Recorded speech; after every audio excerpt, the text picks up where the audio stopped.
when we're live or not, but it looks like we're live. It looks like we're live. I'm so Like excited. the technology says meeting is now streaming. Yes, yeah. I'm so excited to be talking to my friend, coach, mastermind buddy, what else for other names, and dog lover, Lisa Larter. We actually see one. Sunshine. Sunshine. She's sitting beside a pillow with her face on it. And I mean, I did not buy that pillow. My sister bought it for me.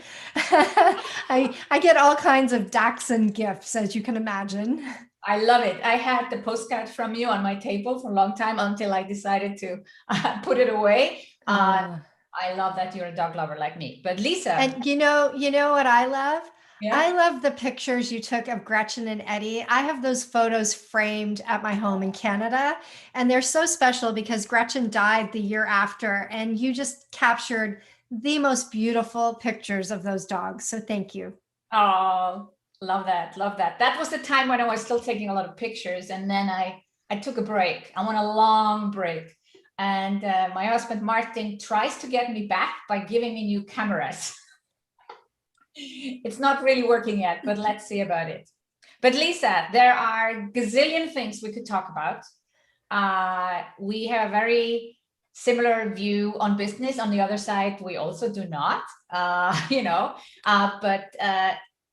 I would like to talk about procrastination and how that can benefit you and how that can maybe hold you back, and maybe why we procrastinate on things that we really want to do. I have one particular thing in mind for myself, but I know you have spoken about it publicly, so I'm not revealing too much, but you have a podcast coming out, or is it already out?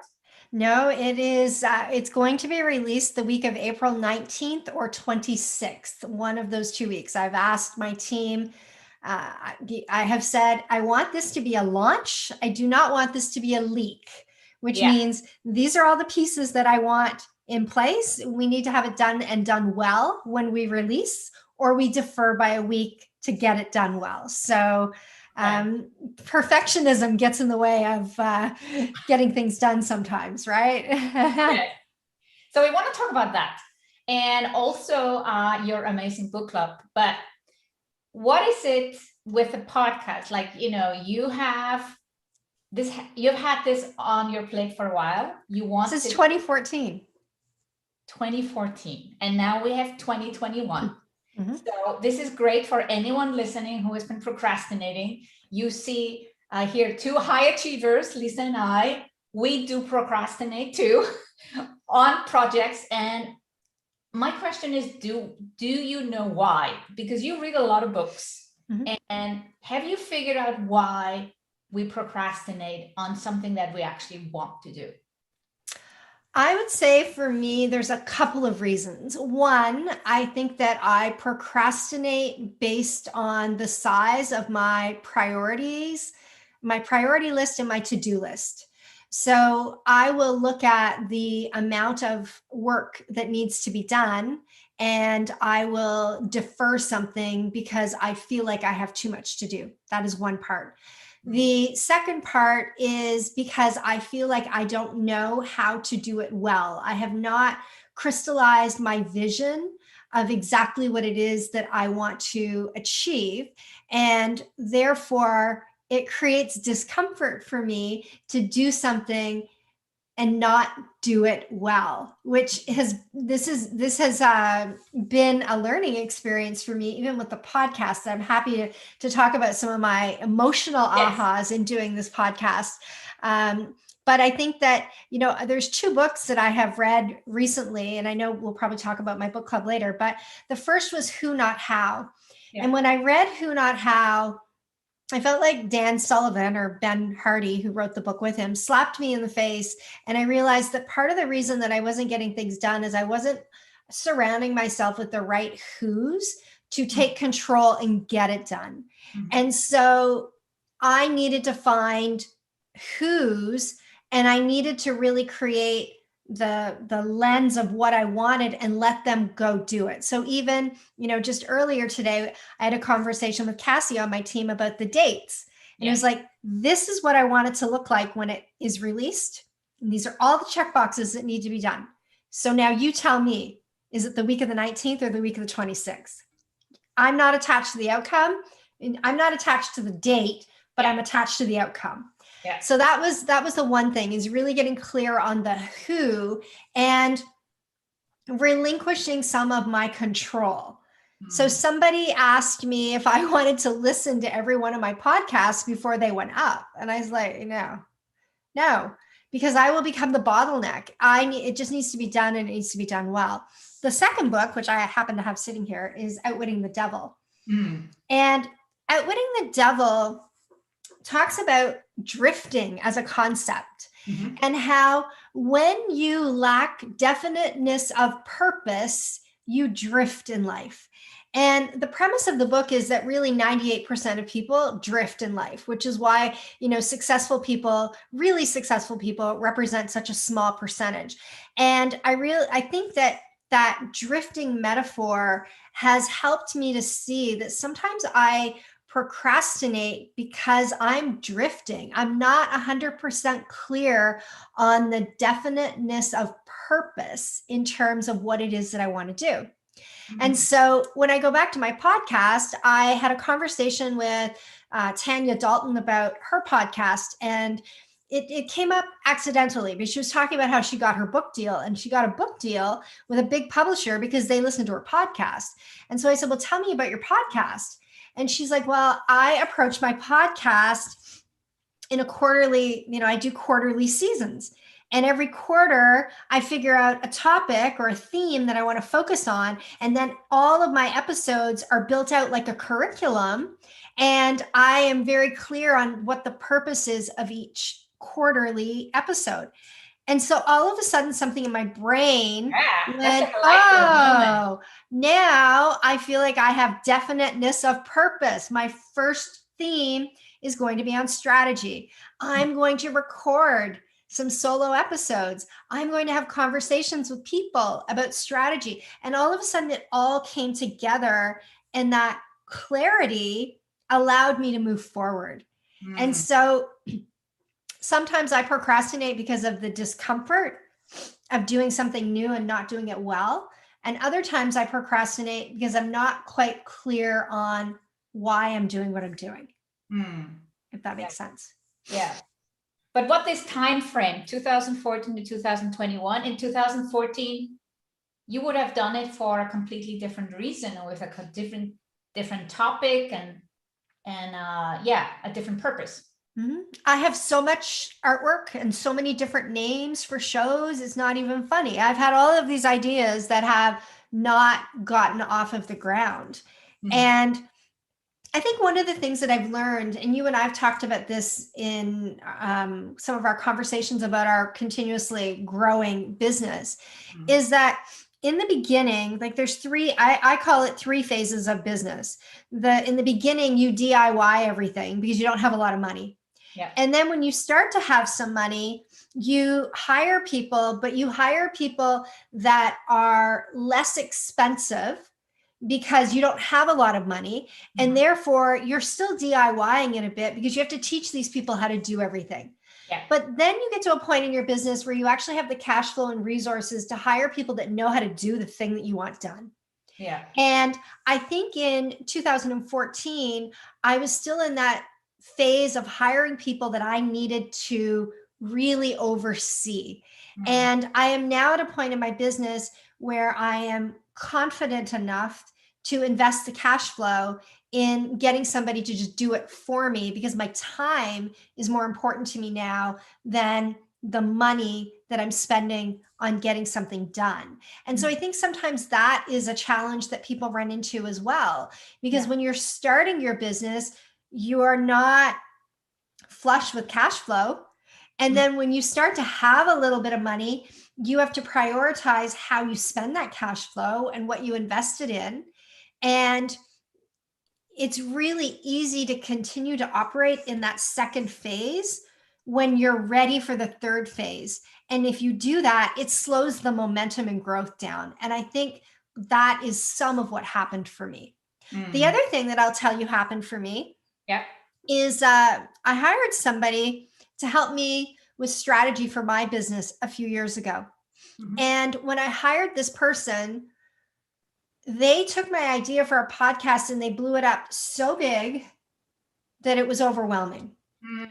You need, we're going to do these videos and we're going to live stream everywhere. And then we're going to rip the audio and we're going to set it up on a podcast. And you need a podcast ground crew and you need a Facebook group where they know what they need to do. And all of a sudden it morphed into something so big that I was just like, oh my God, that's a full-time job. I don't have time to do this. You didn't want to start it. It was like going It was overwhelming. Mount Everest. Right. Mount Everest. And the problem with that particular individual is they were the wrong who, because they couldn't operationalize the big idea that they had. And I for sure couldn't operationalize it because I have too much client-facing work to do to operationalize something that big. Yeah. And how did you make it now manageable? What was the reason that it became important again? How did it become a priority? When I read Who Not How, I realized that there were three things that I really have wanted to do for a number of years that I have not been able to get off the ground. Yeah. The first is launch my podcast.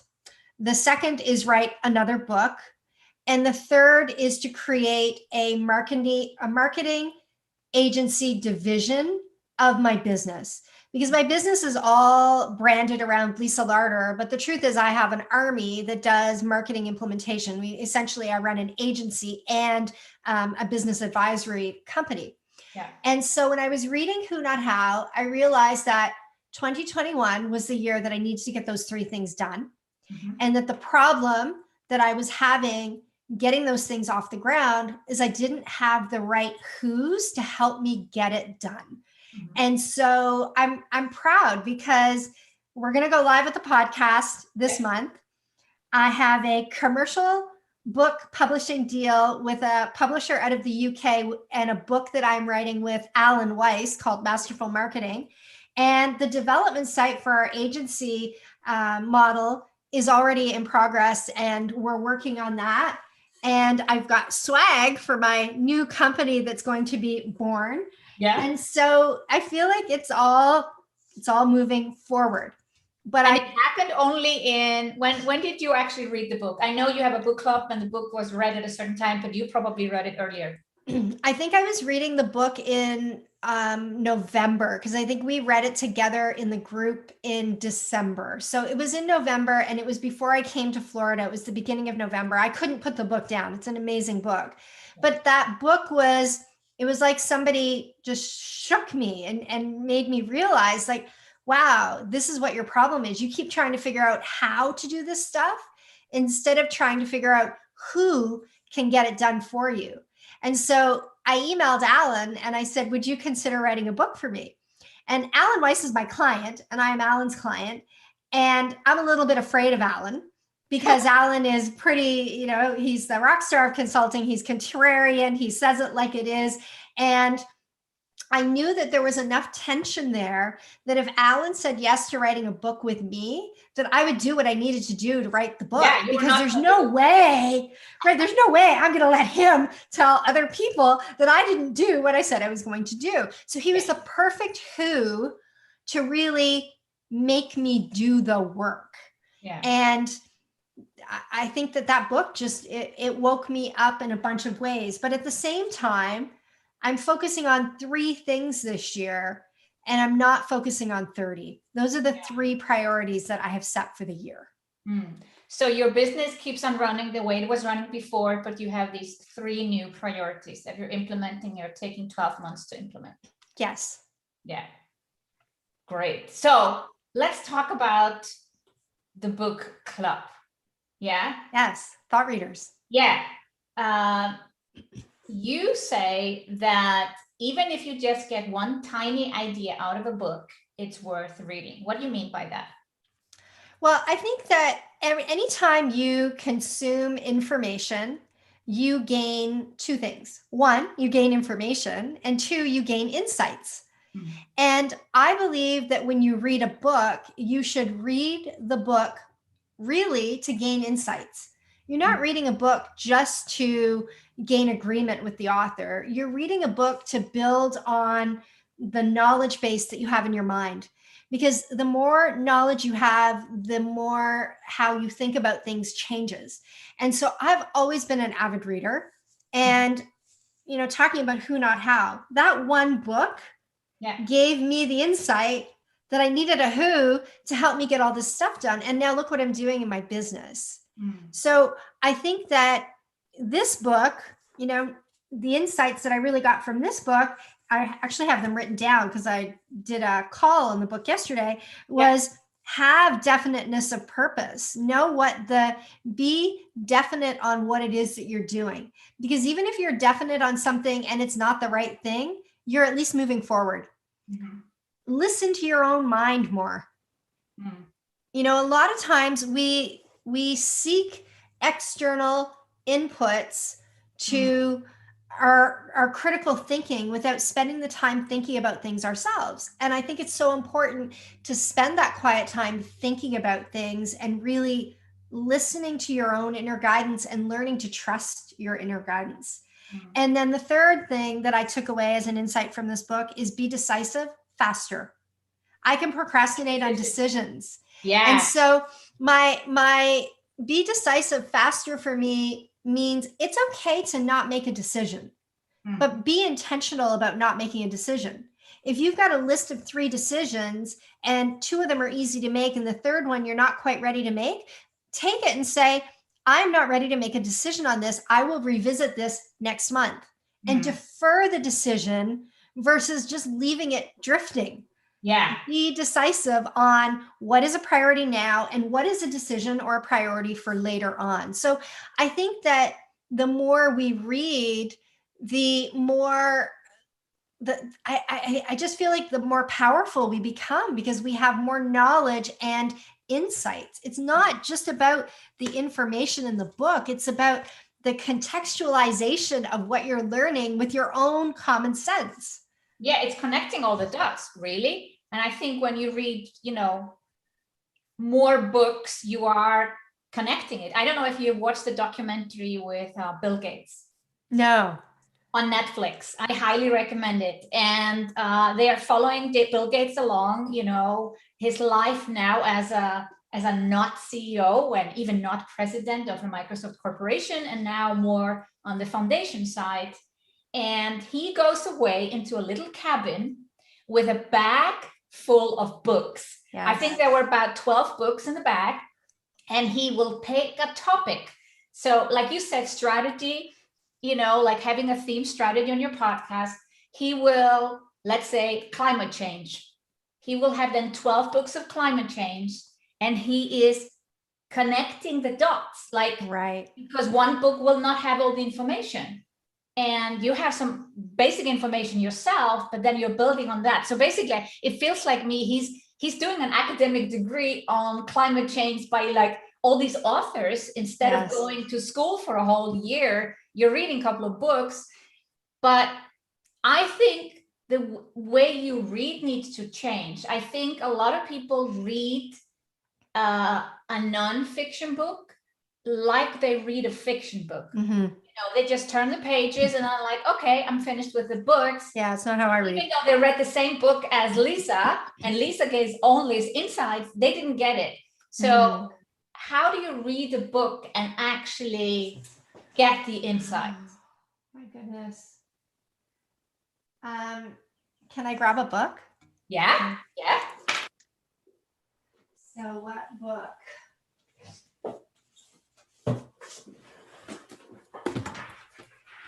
So here's a book that I read last year called Hyperfocus.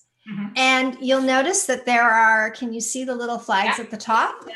And then do you see the little flags on the side? Yeah. So when I read a book, I always read with a highlighter and a pen and little flags. And when I am reading, you can see that I highlight things in my book and I write notes in the margin. And when I put a highlight at the top of the book, it is typically because there's something really important there that I want to refer back to and do.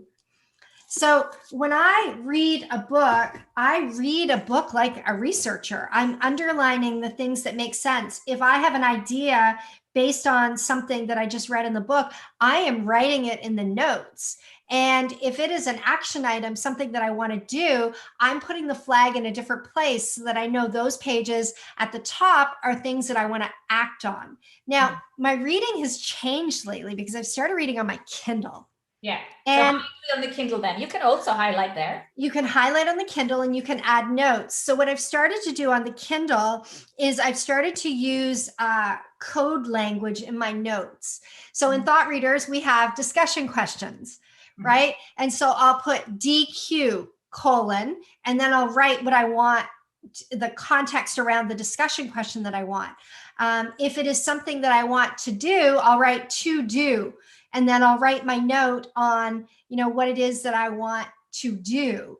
And so I'm learning to use my Kindle notes better, which I love because I can go to my notes on Amazon and I can scroll through and I can find things really, really quickly. Everything. Yeah. Yes. The only thing that I don't like about my Kindle is I find the typing on the notes is not really great. And my Kindle's a couple years old. I don't know if there's a newer one that is better yet, but I find sometimes I got to really press hard to get the letters and it doesn't autocorrect. And so sometimes I can't type as fast on my Kindle as I could write in the side notes of a book or the margin of a book. You could do it on an iPad if you have an iPad. And there you could even have a little keyboard. Yeah. But it feels like, when you read a book like this way, it's not like you can just go to bed and I'll fall asleep, because your brain has to be active. You shouldn't be tired. So when is the best time for you to read a book? Well, I think everybody is different, but for me, the best time is in the morning. So my morning routine, I will get up, I'll take my dogs out, I make myself coffee, I sit down in my chair, I grab my book and I read. I'm trying to meditate for a few minutes before I start reading, but I read morning and night, but books that I'm reading for business, I read in the morning. Yeah. And there's two reasons that I do that. One, my brain is fresh and I'm able to read like I'm studying because I'm not tired. Yeah. And two, it starts my day off with something uplifting and inspirational because I'm educating myself. I'm filling my own cup before I start giving to other people. I also read again at night. And typically when I am reading at night, I am reading books that I don't necessarily highlight and mark up the same way. So sometimes they are more, I may read a fiction book at night, or I may read something that is more personal development, not necessarily something that is as business focused as what I read in Thought Readers. Yeah. So if we have made people curious about your book club, we do have a link. I'm going to add it after we finish this live. If you're watching the recording, we're obviously going to have the link ready for you. But I highly suggest you check out Lisa Larter's book club. It was my secret weapon for a while. Did you know that? No. So I host retreats with my high-end mastermind, Red Circle, the women who are already making, multiple six figures, want to take their business to seven figures. And since I joined your book club, I always had such exciting books to recommend for our retreats. And I would give them one or two books and we would actually go through the book. We would have a session of 1 or 2 hours. And at some point, after a year with my mastermind group, I think this was last year, I was like, I got to tell them my secret. Yes, because some of your clients are in the group with us reading. And once they knew, because, we had several retreats, we always had a great book. They were never disappointed. And I'm like, I got to tell you my secret. I didn't come up with these books. I actually heard about them in book club. And they were like, we want to join the book club. Yeah. Well, I think it's just fun, the conversation too, that goes on inside of the community that we have on Facebook. People are talking about what they're learning and they're sharing their insights. And sometimes like it's not just me, right? There's other people in there that are adding value on a regular basis. And I think that's really special. You know, when I started reading this book and I was reading about drifting and procrastination, Connie, who's part of the group, she commented on something that I posted and she's like, yeah, but go back to who, not how, and read page such and such, because Dan Sullivan says procrastination means you haven't found the right who. And so I love that while we're reading and we're sharing our insights, we are also able to challenge each other to go back to other books that might not have the same perspective. It's really fun. And I love how we started with procrastination and we're coming back to that at the end, you know. I like to keep this conversation, you know, brief, because I know when we're streaming live, people don't want to watch forever. Come on, people could watch us talk forever. Yeah, I know. Come on. That's what I wanted to say. We could talk forever. We could talk about strategy and launching and branding and who knows what, and team building. There was one question that came to my mind as you were talking about who, not how, and the 3 projects you are implementing. Did you hire some new people, or were you able to redistribute your team or give them new job descriptions? Like, how did you have to change your team? I did hire some additional resources and I have leveraged existing resources. So I filled out the impact filter that Dan Sullivan talks about in the book. And I went to my executive assistant and I said, can you do this? Can you manage this for me? And so she is helping with one part. I already had somebody who does podcast management for one of my clients, for a couple of our clients, actually. So I had somebody who could help me with that. But then I also hired a past client based on your recommendations. Yeah, I know. So Stephanie Rainey is helping me write my show, my episode structure. So Stephanie, who was an entrepreneur that worked with me for a number of years and sold her business, is a former school teacher. So if anybody knows how to write curriculum-based content and to chunk it out, and is super, super, super familiar with my work and my leadership, it's her. So she's been working in partnership with me to help me plan all of my episodes. And then she's going to be the person who does the show notes and figures out what the audiograms should be and pulls out all the sound bites that are really important for the show. So a little bit of both. Yeah, I love that, how also sometimes we discover some clients that can help us and become that who. Yeah, I think that it's a really powerful paradigm shift, because you know you as you, and you know what you know, and you don't think what you know is a big deal, right? You're a fish in water, but other people's experience of you is so different.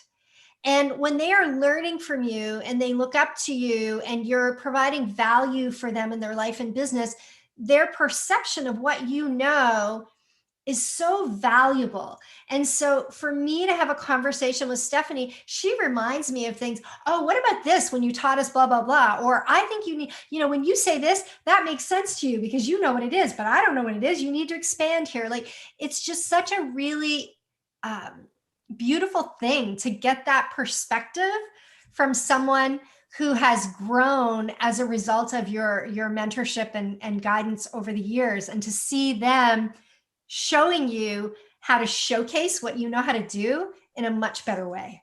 Yeah. And so thank you for that. Yeah. Well, thank you. I love also how our relationship has evolved. And I think, I coached you, you coached me, and then we're friends and mastermind buddies. And now we're, brainstorming together how to grow our businesses. And I think that's also something for others to maybe emulate and learn from. Lisa, absolutely. We could do this forever. You're definitely coming back. And I'm so excited for your podcast. So is it April 19th or 26th? We don't know yet. But it's called She Talks Business, and it's going to be great. Yeah, She Talks Business. We can look it up and look out for it. Lisa, congratulations on your podcast. We'll talk soon. Thank you.